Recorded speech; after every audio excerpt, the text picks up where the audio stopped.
Following on our previous video about what you should do before you lend your money out. Say, for example, you commence civil proceeding to recover your money and the court ordered the other side to pay you. Afterwards, if the other side is reluctant to comply with the order, one of the options you have is to commence enforcement proceeding to enforce the order. Let's go. Hi everyone, this is Michelle from Foodman's Lawyers. Today we'll explain the various civil enforcement actions in Magistrates Court. The type of enforcement action available differs slightly in each Victorian court. Generally, there are 5 civil enforcement actions that can be applied for in the Magistrate Court. The first one is warrant to seize property. This involves getting a warrant which allows the sheriff to take items from a person who has an outstanding debt. Sheriff is then entitled to auction the party's property and pay you back with what they have owed. This can be helpful if you can be certain that the debtor has a valuable property located at a particular address or has other investment properties. The downside of this is that it can take a while for the sheriff to carry out such order. The second one is summons for oral examination. This process involves summoning the debtor to give evidence about their financial position, including but not limited to their assets, income, and debt.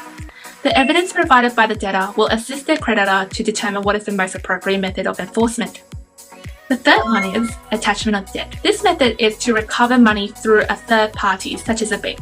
Payment is to be made by the garnishee to the judgment creditor within 14 days from the date of service of the order. The challenging part of this method is that you will need to file an affidavit in support to your application. In your affidavit, you must set out the following information: how much is in the debtor's account, how do you know this information, etc. Hence, unless you have those information, it might not necessarily be the best approach. The fourth one is attachment of earnings order. This method enables creditor to recover the unpaid debt from the debtor's income directly. An order usually applies to 20% or less of the debtor's net earnings, but this option may be futile if the debtor is unemployed.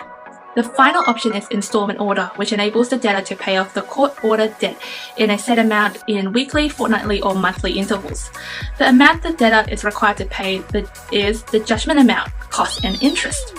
But do bear in mind that the installment period needs to be realistic. For example, if you have a debt that's $3,000 and you offer to pay $30 per month, then that will be an unrealistic offer, and the debtor's application is likely going to be refused by the court.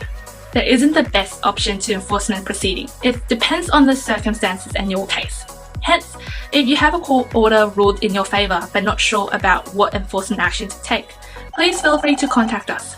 That's it for today. Don't forget to follow us on our channel, and I'll see you next time.